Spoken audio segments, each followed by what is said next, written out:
in your introduction the soccer team that I support. It's not the one that was. It's not the one that was robbed of the Nedbank Cup final this past weekend. Good morning, everyone. Assistant Dean, Dr. Ramulo, our acting DDG from GCIS, Mr. Nene, our faculty members from the Humanities faculty, as well as the Department of Public Management, our students who are here. I'm told that we've been joined by students of public management as well as journalism students. Just so that you know, I myself was a journalism student not so long ago, studied journalism and politics, so I'm very excited to be engaging with some of yourselves today. Our distinguished guests, ladies and gentlemen, good morning. I must say it really is an honor to have been tasked to come and share some insights on South Africa's presidency of G20, which commenced in December 2024 and will of course be ending in November 2025. And I was saying when we were speaking earlier on with your assistant dean that this engagement is so important precisely because institutions of higher learning really are centers of production of knowledge, firstly, production of public discourse, the exchange of ideas, and most importantly, thought leadership, which is so important in our country. And of course, the university, the Tshwane University of Technology, being one of, if not the biggest residential university in the country, plays a pivotal role in that regard. So we're very excited, coming from government, the GCAS in particular, to be having this engagement with yourselves. Interestingly, I was at another campus last week of TUT, where we are attending the graduation of one of our colleagues who is also a student of TUT as well, and who works in our office.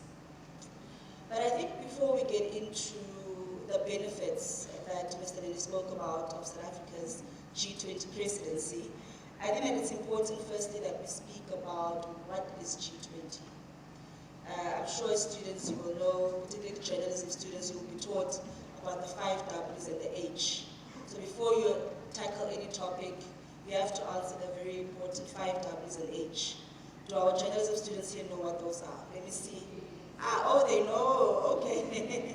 Okay, so I see we know what our 5 W's and H and our H is, okay. For those that don't know, 5 W's and H, it's your what, your what, where, when, and how. Okay, I see our journalism students are on top of it, okay. Do our public management students know what G20 stands for? Okay, it seems our journalism students are outshining the public management students. Public management, guys, you're hosting, you don't know what G20 stands for? Aibo? Anyone? Anyone? Okay, HOD, I think you've got some work to do. The journalism students are outshining you. But that was on a lighter note. So the G20 was formed in 1999 after the Asian financial crisis of 1997 to 1998 as an informal forum of ministers of finance and central bank governors of the most important industrialized and developing economies to discuss international economic and financial stability. So the G20 essentially, it's short for Group of 20. The forum initially focused largely on broad economic, microeconomic issues, but it has since expanded its agenda to entirely include trade, climate change, sustainable development, health, agriculture, energy, environment, and anti-corruption. It comprises of 19 countries. Do we know? Okay. Or did we Google quickly? So as the one student said, it comprises of 19 countries, which is your Argentina, Australia, Brazil, Canada, China, France, Germany, India, Indonesia, Italy, Japan, Republic of Korea, which is South Korea, Mexico, Russia, Saudi Arabia, South Africa, Turkey, United Kingdom, and the United States, as well as 2 regional bodies, which are namely the European Union as well as the African Union. Now, the G20 members represent about 85% of the world's gross domestic product and over 75% of the global trade, and about 2/3 of the world population. So you can see that it's a forum that's not just very big, but also important in terms of its composition, as well as what it constitutes, what it represents from a gross domestic product point of view, but also in terms of representing 2/3 of the world's population. And that's why it was very important, of course, for South Africa, being a developing country on the African continent, to form part of this particular body. You'll also note that outside of the AU, South Africa is the only African state that is actually part of the G20. The G20 was upgraded to the level of heads of states, hence President Ramaphosa is now the chair of the G20. In the wake of the global economic and financial crisis in 2007, and in 2009 when it became apparent that it was necessary that crisis coordination would be important to be coordinated at a level of the political heads of states. Since then, the G20 leaders have met regularly, and the G20 has become the premier forum for international economic cooperation. Now, the primary focus of this forum is to increase multilateral cooperation for the recovery of the global economy, bring stability to the global financial system, promote long-term sustainable growth, and strengthen global economic governance. Since President Ramaphosa took over the presidency of the G20 in December 2024, of course, a lot of public discourse has already begun in terms of what this potentially would mean for South Africa, particularly given the fact that we are currently in a post-COVID-19 recovery phase as a developing country following the economic impact of that particular pandemic, not only on our economy, but also on all phases of society. But the most important thing is, for us, ordinary members of society, yourselves as students, academics, and the general population, if we're speaking about these global concepts in this global forum, the most important question is, what does this mean for me and you seated here today? Now, we've already stated that we took presidency of the G20 in December, and that will end on the 30th of November in 2025, following the Leaders Summit that will be hosted by President Ramaphosa with all of the heads of states, all of the other countries, as well as, of course, the other heads of states that he would have invited. And the theme for South Africa is solidarity with the oppressed people of the world, equality, as it's something that we are still, of course, grappling with as a country. We're still grappling with economic equality, we're still grappling with socio-economic equality as well, and of course sustainability insofar as our environment is concerned. This government will therefore use the G20 to focus on inclusive and sustainable economic growth that benefits our citizens.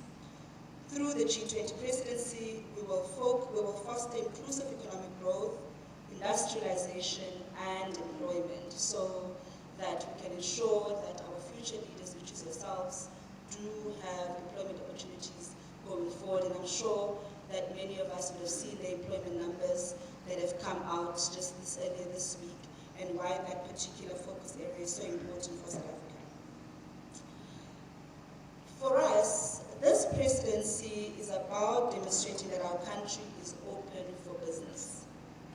South Africa is an attractive destination for business services and has sophisticated digital infrastructure, including mobile networks and high-speed broadband.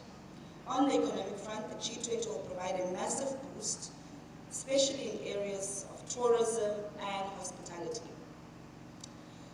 The over 200 expected G20-related meetings have already commenced in our country, presenting opportunities for the country's tourism, manufacturing, trade, and other investment growth. And in actual fact, one of the decisions that President Ramaphosa has made was that each and every province must host a G20 meeting. Some provinces, such as the Eastern Cape, already hosted a few meetings. Some of the provinces, of course, the Leader Summit will be taking place in South Africa, in Gauteng at Nasrec, but each and every province will be hosting a series of G20 meetings to ensure that that economic growth that we're speaking about in terms of tourism, investment, trade, and manufacturing is not only something that is here in Gauteng, but also everyone all over the country, in all corners of our country, do in fact get to benefit from our G20 presidency.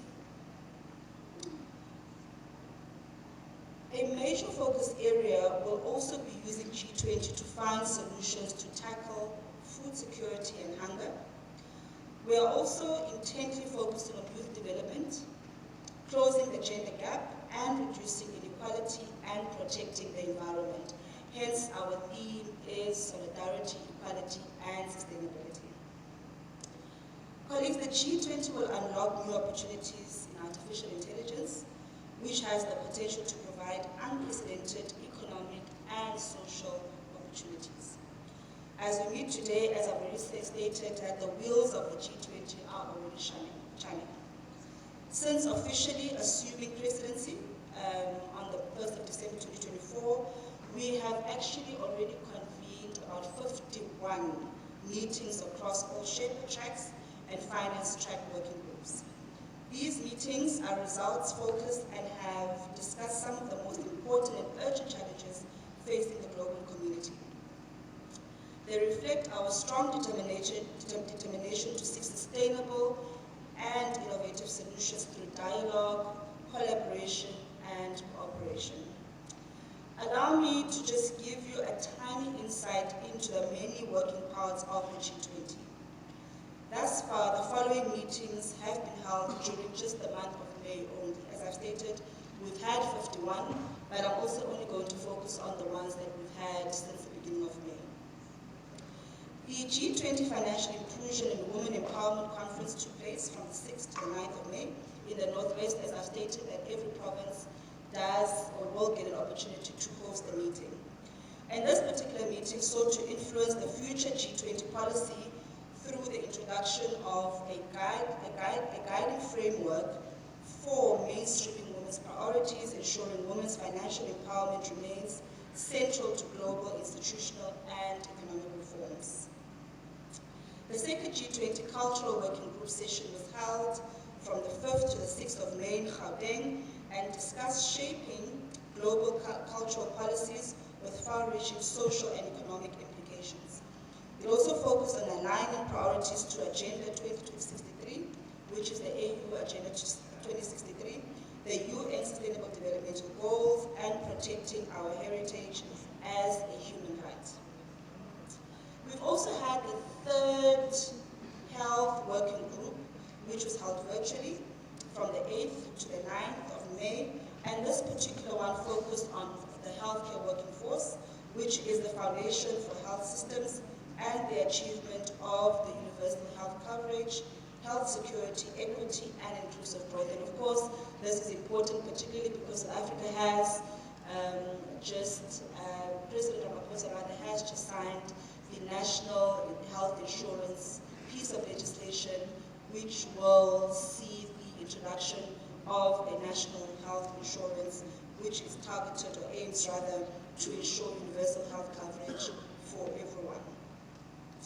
And lastly, the second tourism working group held a meeting from the 11th to the 13th of May in KwaZulu-Natal and deliberated on the G20 tourism priorities, to drive sustainable tourism growth among the member countries and the development of a G20 tourism action plan.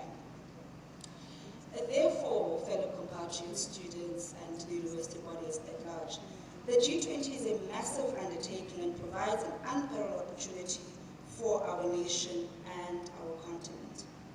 Every successful meeting we host between now and the G20 summit in November further cements South Africa as a global force, in the global arena rather.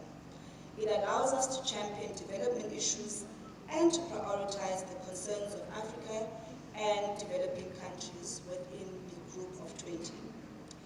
We are therefore determined to ensure that our G20 presidency will support the achievement of Africa's development. Hence, it's so important that the African Union also forms part of the G20 for us to particularly focus on the African agenda. The inclusion of the AU in the G20 was a massive step for the continent and has allowed Africa to show the world that we are a force to be reckoned with. And interestingly, I would want you to Google under whose AU chairmanship the inclusion of the AU happened at the G20. You'll be very surprised when that happened. As such, the AU priorities for the G20 are all focused on building Africa into a major player in the global arena. These priorities include achieving Agenda 2063 and its second decade of action, the UN Sustainable Goals as already stated, and another major priority for the AU, of course, is the reform of international financial architecture. A further priority of the AU is focused on international food security and agriculture, which are high on the agenda of the G20 working groups, given the crisis that we have on the African continent insofar as food security is concerned. The AU has also rightly focused on the just energy transition, renewable energy, climate change as African priorities for the G20. Now, as students, your interest in the G20 is not only timely, it's also essential. The G20 is more than a forum of global leaders. It is a living case study of multilateral cooperation, economic diplomacy, and governance in action. It offers invaluable insights on how nations collaborate to address complex global challenges such as financial stability, climate change, inequality, and development. For aspiring public servants and policy professionals, and I'm hoping that's the people I'm speaking to here today, the G20 provides a lens through which to understand the real-world implications of international policy and decisions and the critical role that effective, ethical, and inclusive public administration plays in shaping our global order. South Africa's presidency therefore presents a unique opportunity for students to witness and engage governance at work and to imagine how their own leadership might contribute to building a more just and sustainable world. But before I conclude, because I have been speaking for quite a while now, it would of course be amiss of me to not reflect on the current situation between South Africa, which is the current president of the G20, and the United States, which is the country that will be handing over come 30th November 2025. And of course, as noted earlier in this week, I'm sure you will have seen that President Ramaphosa is of course going on a working visit to the United States, where he will be having a meeting with President Trump, not only to discuss some of the misinformation that has been spread about our country, but also to ensure the continued participation of the US in South Africa's G20 presidency, but also to ensure that there's a smooth handover from South Africa to the United States. So we do invite you all to mute your screens. That meeting will be taking place, I think the president said, between the 20th, the 19th and the 20th, which is I think next week, Monday or Tuesday, and of course we will be getting updates on that. More than anything, We are very confident in President Ramaphosa's ability, as well as the envoy that he has sent to the US, to ensure that the current impasse that is there, that is really informed by misinformation, as President Ramaphosa has also said earlier this week, will be resolved.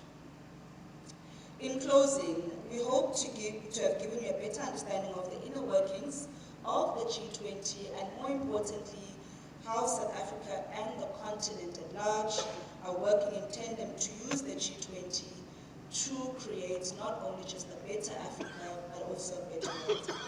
We look forward to continuous engagement with yourselves and hope that the discussions that will ensue will not only have a positive contribution to our work, but also for us as government to get feedback from yourselves, not only as students within public service, public management rather, and journalism, but also as the future leaders of this country in terms of what role you think the G20 ought to play, not only in our country's development, but also that of our continent. I thank you.